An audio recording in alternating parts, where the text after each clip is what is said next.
In this video, we're painting space zombies with guns.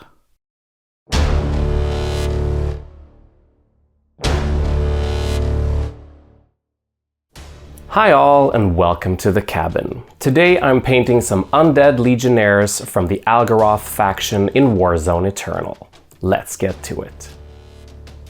Like I mentioned in the Razid video, the Warzone Eternal Kickstarter miniatures are made from Siocast, and I prepped these ones in the same way.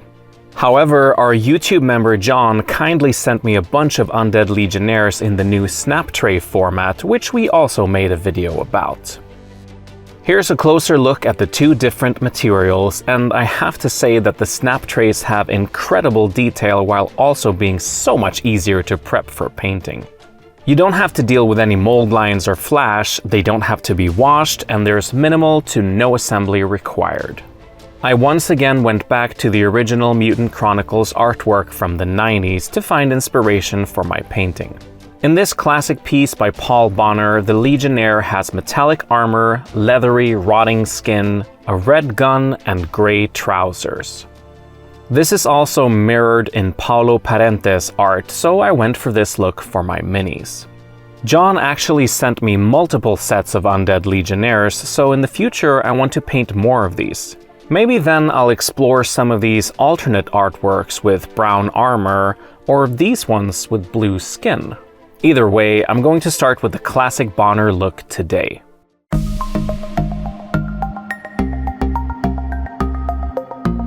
For the first batch, which is the one I filmed, I used Xandri Dust as my undercoat because that's already the base of the skin. However, I later tried Leadbelcher instead since the models feature a lot of metallic armor and cables. Either way works fine, but I think using Leadbelcher and starting with the armor ended up saving me some time in the end. I applied a quick coat of Xandri Dust on the skin just to make sure all of it was properly covered. Then I washed it with Reikland Flesh Shade and reapplied Xandri Dust just to bring back some definition. I chose Karak Stone for the next layer, followed by Rakarth Flesh. As a final highlight, I used Flayed One Flesh a bit more selectively. To bring everything together, I diluted Guilliman Flesh with a lot of contrast medium and applied it as a filter. Next up, I base coated the fabrics with Celestra Grey and washed them with Targor Rage Shade. I realized that this paint was quite strong on a lighter gray color, so for the next batch I diluted the wash with 2 parts Lamian Medium to 1 part paint. I definitely needed to reapply a layer of Celestra Grey again at this point. And after that I layered on Grey Sear. I highlighted the trousers with Corax White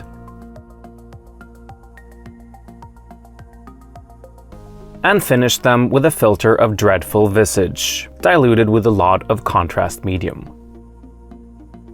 The boots, belts, and pouches were base coated with Blood Reaver Flesh.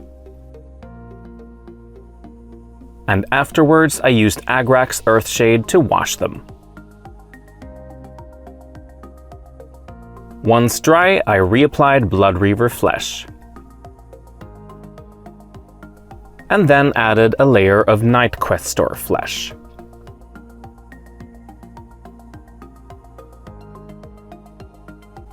To highlight the leather, I used Baneblade Brown, and then finished everything off with a filter of Dark Oath Flesh, diluted with a lot of contrast medium. I began painting the armor and weapon details with Leadbelcher,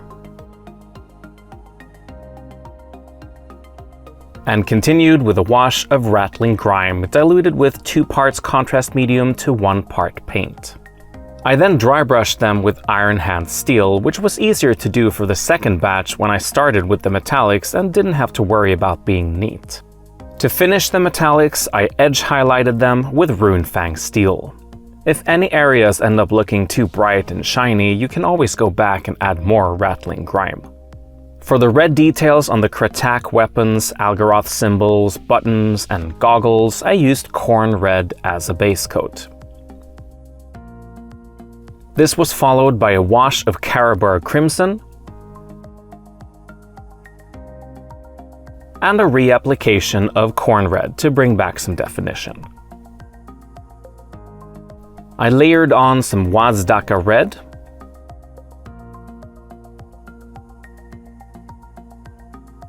and Evil Sun's Scarlet, before adding a selective highlight of Wild Rider Red. This time I used a filter of Doomfire Magenta diluted with a lot of contrast medium. I wanted some visors, goggles, and buttons to be green, so I started with a base coat of Warpstone Glow. I then washed these with Bealton Green and reapplied a layer of Warpstone Glow. For the next layer I used Moot Green, followed by a 1-to-1 mix of Moot Green and Phalanx Yellow. As a final highlight, I applied pure Phalanx Yellow and then finished these areas off with a filter of Striking Scorpion Green, diluted with a lot of contrast medium.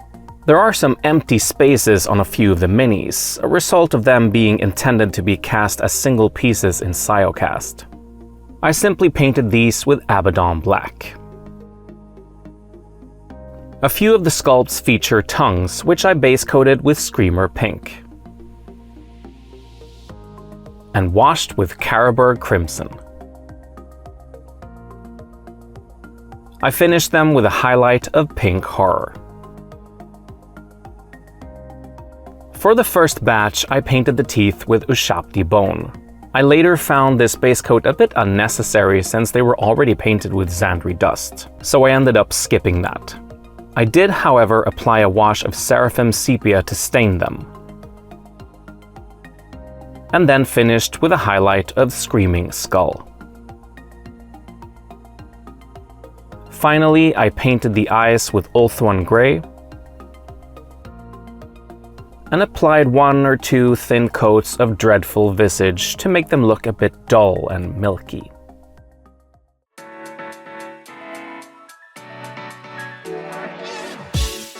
And with that, my Undead Legionnaires were finished. I really like these models and they were very fun to paint. I'm looking forward to painting the duplicates I own in different colors, but that will have to wait as I want to paint the other Algaroth units first. Anyway, thank you so much for watching. Please consider giving the video a like and subscribing to the channel so you don't miss out on future content. We'll see you next time. Good luck with your miniatures.